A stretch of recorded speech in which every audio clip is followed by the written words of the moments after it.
là là là là, je vous fais un petit résumé vite fait du tweet. En gros, le sujet, bon, typique de l'extrême droite, on prend la question de l'Aïd, on a tué le mouton, je l'ai fait en famille, t'as capté et on l'a mangé. Attendez, venez, on écoute le bail. Mes frères, au secours, hein, au secours. Alors, j'ai pas acheté de mouton, j'ai acheté des pièces de viande justement directement à la boucherie, effectivement. Parce qu'on nous a dit tout à l'heure que certains achetaient le mouton vivant, ils l'égorgeaient proprement dans une maison et après ils le consommaient aujourd'hui. Non, non, ça c'est totalement interdit de faire ça, d'égorger son propre mouton. Nous, on n'achète pas de mouton entier vivant, en tout cas, généralement c'est des abattoirs certifiés qui le font et du coup ça se passe tranquillement. T'en as, ils sont en pavillon, ils abattent chez eux, t'en as, ils vont en ferme abattre, après ça dépend. D'accord, donc il y a plusieurs écoles. On peut aussi avoir le mouton, l'égorger soi-même. C'est ça. Franchement, moi, le mouton, je l'ai pas trop acheté. On est parti le couper direct. J'étais vivant et ensuite on l'a tué. Je l'ai fait en famille, moi. Je l'ai fait en famille, t'as capté. Ça veut dire que ça s'est bien passé. On a coupé, après on l'a nettoyé, on a mangé. Hein. Pour l'égorgement, il y a un rite spécifique pour tuer la bête ou... Ouais, franchement, il y a un rythme. Après, moi, tu connais, je suis pas trop. J'y vais pas directement. Moi, je regarde seulement, t'as capté. C'est tout.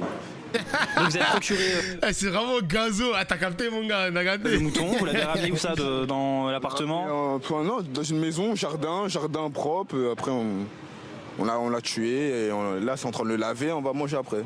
Et monsieur, vous me dites que vous avez acheté le mouton en Algérie, c'est ça? J'ai acheté en Algérie. Ouais. J'ai envoyé l'argent à mon père, on a acheté. J'ai acheté un mouton là-bas. Donc vous profitez pas du mouton d'Algérie, c'est ça? Non, ça c'est pour le Dieu, c'est pas pour profiter pour les gens, pour les pauvres, c'est pas pour profiter. Hein. J'ai fait un mouton là-bas et on donne aux gens. Chaque année je fais ça. J'envoie l'argent à mon père et mon père il fait ça. Mais c'est dingue, hein. Les gars, c'est dingue. En fait, je vois même pas où est le problème. C'est quoi le problème en fait? Genre, vous allez parler, vous parlez même pas du bien-être animal. Ça, on peut en parler, ça fait l'objet d'un débat, etc. En fait, on peut parler des règles, de l'abattage, de l'hygiène, du respect de la loi ou je ne sais pas quoi. Mais en fait, ce qui m'énerve par-dessus tout, c'est tu ne parles du bien-être animal que quand c'est l'Aïd. Que quand c'est l'Aïd. Le bien-être animal ne vous intéresse qu'à ce moment-là. C'est ça qui me rend ouf dans la tête de ces enculés. C'est ça qui me rend ouf, les mecs. C'est même pas les animaux, c'est pas les animaux qui les intéressent, hein. Ce n'est pas du tout les animaux qui les intéressent. Eh oui, mon gars. Parce que les abattoirs industriels, l'élevage intensif, les conditions de transport des animaux, les millions d'animaux tués chaque année en France, ça fait moins les plateaux, hein. Ça fait moins les plateaux. Parce que ça ne vise pas directement les musulmans. En revanche, quand c'est l'Aïd el-Kébir, j'ai bien prononcé ou pas? Là, c'est les caméras sur le bien-être animal, etc. Donc qu'est-ce que tu fais, mon gars? Ils jouent à quoi, ces enculés de CNews, wesh? Jure, un nouveau sub. Merci, Club, pour le sub offert. Ok, tu veux protéger les animaux, très bien. Mais demain, tu fais comment, en fait? Comment tu vas faire? Comment tu veux encadrer les abattages? Qu'est-ce que tu veux faire, en fait? Prononciation 9 sur 10 d'Ofla. Aïd el-Kébir.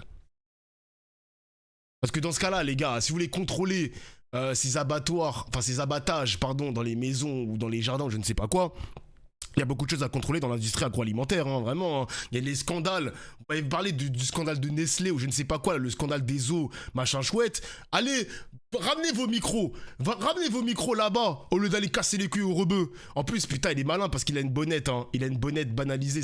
Il n'y a pas marqué frontière au CNews sur la bonnette. Ils savent, hein. Ils savent très bien, les gars. Ils savent. En fait, ce qui me fume, c'est que CNews découvre la souffrance animale uniquement le jour de l'Aïd. Voilà, c'est ça. Voilà les gars, c'est ça. Ça me fume ça quand même. Hein. Monsieur Apathy, édito sur qui cette fois-ci? Premium, on va reparler de Ksenia Fedorova. Ah ben la Russe, c'est parti pour la Russe, c'est parti. Un personnage central du débat public. Malgré elle, hein, à partir de l'article du Monde que Julien a montré, Ksenia Fedorova, protégée de Vincent Bolloré.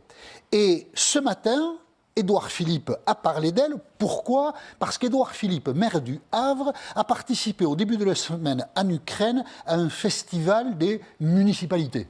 Alors c'est un truc, c'est juste, comment dirais-je, une ficelle diplomatique de l'Ukraine pour qu'on n'oublie pas qu'elle est en guerre et ça lui permet de faire venir des dirigeants étrangers.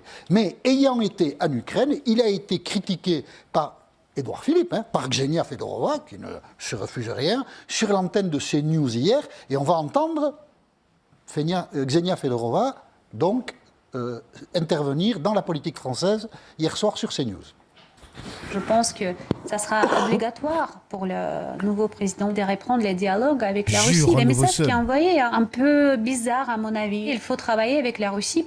Il faut travailler avec la Russie et donc ne pas aller en Ukraine. Donc Édouard Philippe a tout faux. Et Édouard Philippe, ce matin, a fait une réponse... Alors, attention quand même, parce que Macron, il avait ouvert la porte à un dialogue avec la Russie.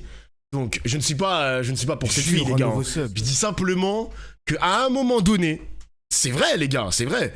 À un moment donné, il faudra parler avec les Russes. On est d'accord, le chat? On est d'accord quand même, on peut se mettre d'accord là-dessus. À un moment donné, ça va forcément arriver. Peut-être que le président de 2027 va nous faire une rencontre avec Poutine, discuter avec lui, dialoguer avec lui. Peut-être que Mélenchon aura envie de discuter avec Poutine, mais tôt ou tard, il faudra parler avec Poutine. Merci Klopp et merci Nab Car pour le sub. Merci les mecs. Julien en a passé un bout, je voudrais qu'on en passe un bout un petit peu plus long. Une réponse assez charpentée, argumentée, à partir de laquelle on peut poser beaucoup de questions aux gens qui Poutine nous sera dirigent. dead, On écoute Édouard Philippe sur France Inter ce matin. J'observe que cette dame, qui n'est pas ressortissante française, qui n'est pas journaliste d'ailleurs non plus, je crois, qui n'a pas de carte de presse, elle a une carte de séjour et elle vient parler en France en s'exprimant en général contre le gouvernement, contre la position française et en se faisant le relais, à dessein ou non, des positions russes. Je trouve ça curieux. Alors c'est très curieux, voire inédit. Ksenia Fedorova, il le dit, n'est pas journaliste et elle intervient dans le débat public. Déjà, bon. À quel titre a-t-elle eu son permis de séjour de 10 ans? L'administration française ne décerne pas facilement les permis de séjour. Et donc, elle a excipé de quelle qualité pour l'obtenir. On aimerait le savoir. Pourquoi le gouvernement a-t-il donné à cette femme qui, avant cela, dirigeait la chaîne Russia Today en France, qui a fermé en 2022 lors de l'agression de l'Ukraine, pourquoi le gouvernement lui délivre-t-il un permis de séjour de 10 ans, 2 ans après l'invasion de l'Ukraine, en 2024, alors qu'on sait quelle est la voix de Vladimir Poutine, alors que nous avons déterminé que notre politique était une politique qui ne participait pas à l'action de Vladimir Poutine et qui voulait la contrarier, puisque nous armons l'Ukraine. Il y a là une contradiction extrêmement importante. Qui a décidé de la délivrance de ce visa? Le ministre de l'Intérieur, c'était Gérald Darmanin. Alors aujourd'hui, Gérald Darmanin, il ne veut pas répondre aux questions. Il renvoie à Beauvau. Et à Beauvau, personne ne te rappelle. C'est simple. J'ai passé toute la journée, j'ai envoyé des mails, personne ne te rappelle. Comme ça, au moins, va te faire voir. Mais non. Et ce visa, il a été délivré... Après, les amis, il y a un monde où Bolloré a les datas, les contacts pour faire délivrer des titres de séjour comme ça. Hein. Mais les gars, je trouve ça dangereux. Hein. La France joue un jeu dangereux avec CNews. Le fait que le gouvernement le gouvernement peut expulser la meuf. Genre, non-renouvellement du titre de séjour. La meuf, elle est en train de jouer avec la sûreté de l'État. Genre, à force de parler, de partager la bonne parole de Poutine dans les médias qui drainent des millions de téléspectateurs, moi je pense qu'on est sur une autre dimension, les mecs. Hein. On est sur une autre dimension. Là, on parle quand même de la sûreté de l'État. Bizarre un peu quand même. Bizarre. À voir si ça va prendre, parce que là j'ai l'impression que Quotidien, ce sont un peu les lanceurs d'alerte. Mais je suis curieux de savoir si l'histoire va encore péter. Ils en ont parlé dans France Inter, ils en parlent dans Quotidien, ils en ont parlé hier. Est-ce que demain ils vont encore en parler ou est-ce que la polémique va s'éteindre d'elle-même? Bon, on verra. Je vois pas le problème, elle peut dire ce qu'elle pense, c'est au renseignement de prouver qu'elle fait de la propagande. Je suis d'accord avec toi. Mais à partir du moment, en fait les gars, réfléchissez bien à quelque chose. Je veux bien qu'on parle de liberté d'expression. Mais à partir du moment où une chaîne de télévision refuse la contradiction contre Ksenia Fedorova, donc pas un pro-ukrainien versus pro-Poutine, à partir du moment où il n'y a pas d'invitation, c'est bizarre. Je trouve que c'est bizarre. Moi, je veux bien qu'on partage la parole de Poutine, mais attention, il faudrait de la contradiction quand même. Il faudrait de la contradiction. On peut se mettre d'accord là-dessus, le chat, quand même. On peut se mettre d'accord là-dessus. De la même manière, quand je vois des sionistes dérouler leurs propos nauséabonds sur BFM TV, nauséabonds, je trouve ça bizarre. Il n'y a pas de contradicteur en face. Les journalistes, ils ont le cul ouvert pour Israël. C'est bizarre. On a le droit de se poser la question. Il n'y a jamais de contradiction de manière générale sur CNews. Et là, on a quand même une meuf pro-Poutine. Tous les jours, elle est là. Je trouve ça dingue. Au nom du peuple français. Il a été délivré en fonction des intérêts de la France. Respecte rien, CNews, donc il faut bien faire sûr. de la transparence. Il ne faut pas abandonner de poser des questions concernant l'obtention du visa de cette femme. Est-ce que Vincent Bolloré, en 2024, est intervenu ou pas? Ça, c'est toi qui le dis. Comment? C'est toi qui le suggères. Bien sûr. Est-ce que quelqu'un est intervenu? Est-ce que Emmanuel Macron a décidé d'accorder ce visa? Toutes ces questions-là, ce sont des questions importantes. Et ce que souligne Édouard Philippe, il a 1000 fois raison. Quand un étranger est sur le territoire, il ne critique pas le gouvernement qui l'accueille. Personne ne fait ça. Alors, CNews sur le droit des étrangers, l'attitude des étrangers, quand même, il nous bassine suffisamment jour après jour pour comprendre qu'il y a là un petit problème. Donc, Édouard Philippe a raison. Ksenia Fedorova devrait faire, elle a une alternative, soit se taire, parce qu'on n'a pas besoin d'elle dans le débat public. Il y a des gens qui peuvent porter une position hostile aux positions françaises, des journalistes, des intellectuels, des intervenants dans le débat. La question n'est pas celle de la liberté d'expression qui est garantie, la question est celle de l'émetteur. C'est une agente de Vladimir Poutine. Elle a un visa de 10 ans, elle se tait ou elle repart à Moscou. C'est ça la seule alternative. Sa présence, quand elle parle, est un vrai scandale. Donc, il faut que quelque chose cesse. Et aussi, il faut que de la transparence soit faite. Donc, M. Nunez, répondez, voilà, dites-nous qui a délivré ce visa et pourquoi, à quel titre, parce que ce sont des réponses que vous nous devez. Paul Lunel. Ok, je suis d'accord. Il a dit une dinguerie. Ah, attends, j'ai pas compris. Quelle dinguerie? Il va pas dire ça des étages français en Iran. Genre, j'ai pas capté. Mais moi, je suis d'accord avec la chronique, les gars. Franchement, on a le droit de se poser la question. On n'est pas là pour sucer la Russie non plus. Peut-être pas l'Ukraine non plus. Mais à partir du moment où il n'y a pas de contradiction, vas-y, faut se poser des questions, les gars. Faut se poser des questions. Désolé. Faut se poser des questions. Enfin, bref. Parce que dans la polémique qui s'est passée, c'est que on a entendu, à ce qui paraît, c'est pas mais CNews a entendu des appels à la prière diffusés par haut-parleur durant l'Aïd. Bon, chaque année, c'est toujours la même chose. Chaque année, c'est toujours le même sujet. Frérot, jusqu'en 2035, ils vont faire le même sujet de l'appel à la prière diffusé par les haut-parleurs. Oh cousin, c'est bon, toi aussi, arrête de pleurer, mec. Moins d'immigration. Et ensuite, un Amin El-Bailly qui me dit je ne suis pas pour moins d'immigration. Donc vous voulez moins d'immigration ou vous voulez plus d'immigration? Vous avez face à vous ce matin le même Amin El-Bailly. Un Amin El-Bailly qui ne veut pas de l'islamisme dans ce pays et qui connaît les conséquences dévastatrices de l'islamisme, de l'islam radical. Il n'est pas né dans les volcans d'Auvergne, l'islamisme. Et de l'immigration incontrôlée. Amine, la fillette voilée qui est dans le stade le jour de l'Aïd, est-ce que c'est de l'islamisme? Je vous ai pas. Attendez, non, mais c'est savoir si on a la même vision aussi de l'islamisme. Je vous avais pas interrompu et j'ai pas terminé. Oula. Mais vous avez également un Amine fier qui se tient devant vous, qui est un enfant issu de l'immigration, qui est un héritier de la France patriote. Qui se dit 100% français. Qui se dit 100% français parce que nos parents et nos grands-parents, des tranchées au chantier, ont versé du sang pour ce pays. Mais il est apostat, lui, ou pas? Parce que je sais que c'est un gars qui est tout le temps sur CNews, etc., fera le vendu, mais je sais plus s'il est apostat, je sais plus. Ils ont le droit aujourd'hui d'avoir la reconnaissance et le respect de leur mémoire, tout comme leurs petits-enfants. Leurs petits-enfants qui, aujourd'hui, combattent même dans nos forces armées. Ils ont aujourd'hui, par la force de leur sang, de leur sueur, au prix du combat, ils ont acquis ce droit de manger halal, de se faire respecter parce qu'ils sont musulmans et de ne pas être en permanence finalement mis de côté et se poser la question de savoir s'ils sont de temps en temps, quand ils viennent sur ce plateau, est-ce qu'ils sont réellement 100% français? Est-ce qu'ils ont à justifier de leur francité à des gens qui ne la reconnaîtront jamais? Vous pensez que l'islamophobie existe? C'est ça. Oula, il est en train de se réveiller là, qu'est-ce qui se passe? J'ai l'impression qu'il est à deux doigts de se faire virer de CNews en fait, ce mec là. Bizarre. Le vrai sujet. En fait, Amine, vous pensez que l'islamophobie existe maintenant? On passe un nouveau cap sur le virage. C'est-à-dire que. On passe pas un nouveau cap. Si, vous expliquez qu'on est dans un pays où on stigmatise les musulmans, où dans le fond, on les rend sous-citoyens.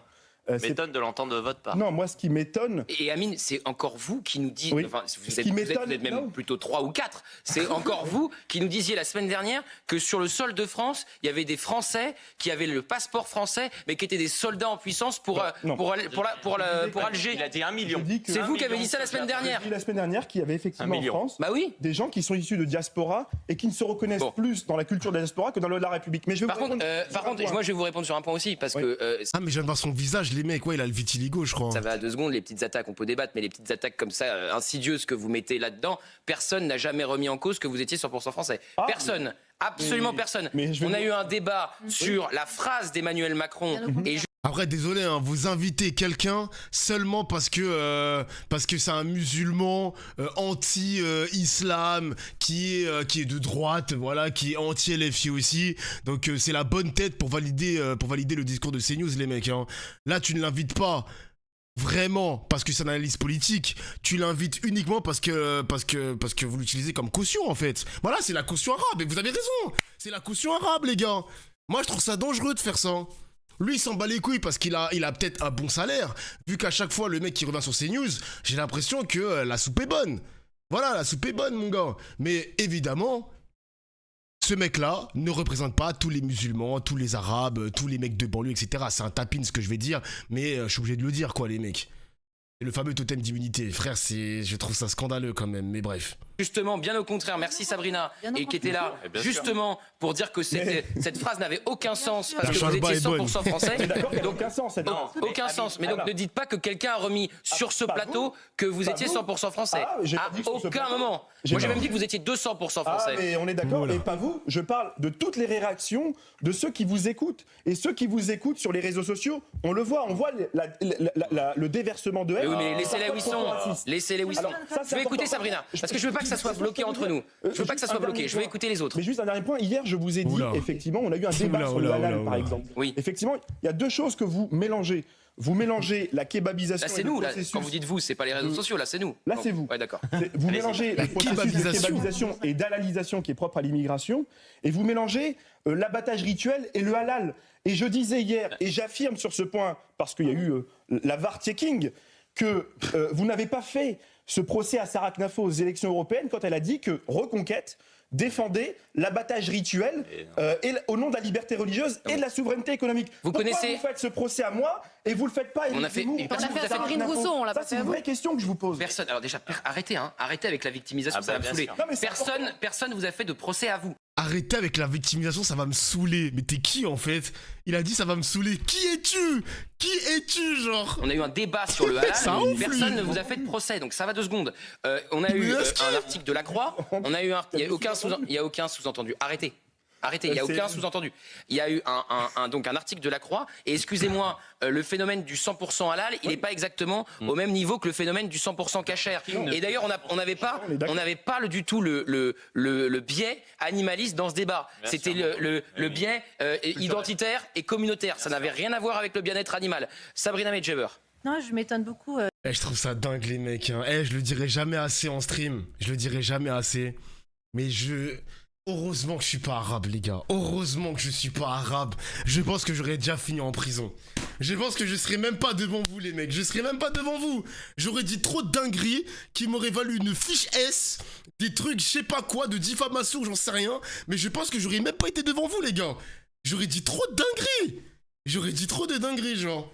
J'aurais eu trop de problèmes. C'est putain. Alors, je parle pas de menaces de mort ou je sais pas quoi. Hein. Là, je parle uniquement d'expression orale. Je parle que de ça. Mais frère, je trouve ça dingue ce focus sur les musulmans. Franchement, les musulmans, ils ont un appart de luxe dans le crâne de ces deux blaireaux. Les mecs. Je trouve ça dingue quand même. Je trouve ça dingue, genre. De ce que vient de dire Amine. Aujourd'hui, la manière dont vous apportez le débat peut amener des gens qui vous allez arrêter la manière dont vous apportez le débat, de nous mettre en cause tout le temps. Qu'est-ce que c'est là à la fin? C'est insupportable. Mais moi, ce qui me fume, c'est qu'ils font des émissions, ils passent leur temps à parler mal des musulmans en France, de la diaspora aussi, et quand on les attrape, ils sont en mode « Mais arrêtez, laissez-nous tranquilles, c'est pas ce qu'on a dit, vous avez mal interprété nos propos. Les gars, soyez solides. Si vous avez un problème contre les musulmans, défendez vos arguments. Pourquoi vous vous dérobez comme ça? Pourquoi vous vous dérobez? Assumez un peu. Assumez. Un débat ou c'est... Non mais vous nous mettez en cause en permanence là maintenant, donc vous apportez le débat. Je peux au moins débattre et je peux vous dire que la manière dont le débat est apporté sur ces sujets peut conduire, parce que je l'ai vu, notamment sur les réseaux sociaux, peut conduire une partie des Français issus de l'immigration à se dire est-ce que je peux me sentir concerné ou pas concerné par le débat? C'est ni plus ni moins ce que j'ai dit. Le problème, il n'est pas sur le fond. Le problème, il est sur la forme. Voilà, c'est ça.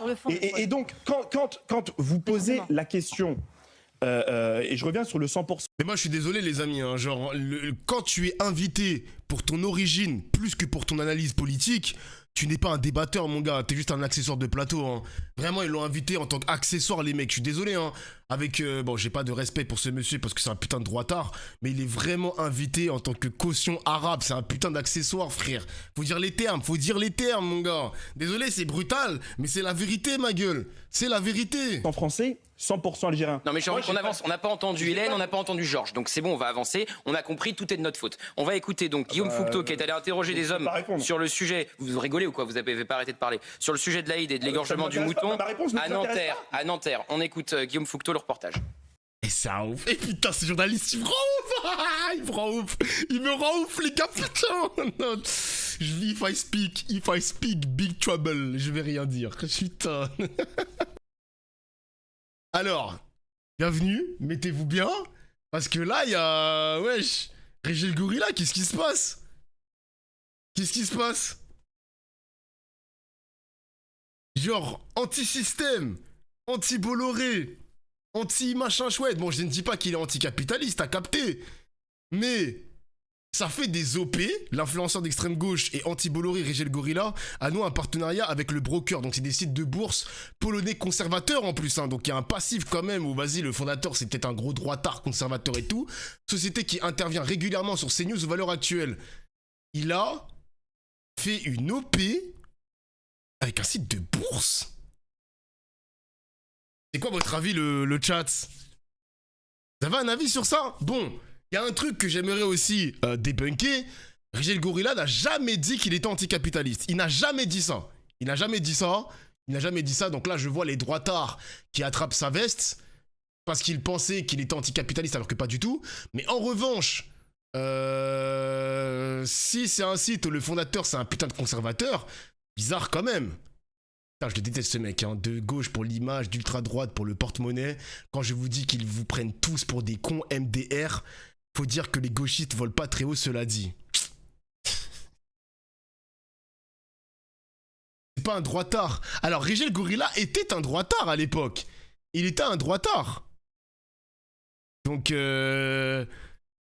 après, il s'est rangé du côté de Mélenchon. On sait... Alors les gars, je vais vous dire quelque chose. Hein. La France Insoumise n'est pas anticapitaliste, mais les personnes qui votent Mélenchon, il y a une branche des votants LFI qui sont anticapitalistes, qui ont envie de réformer le système. Mais dire que LFI est anticapitaliste, c'est faux. Voilà, c'est faux. Montre les commentaires.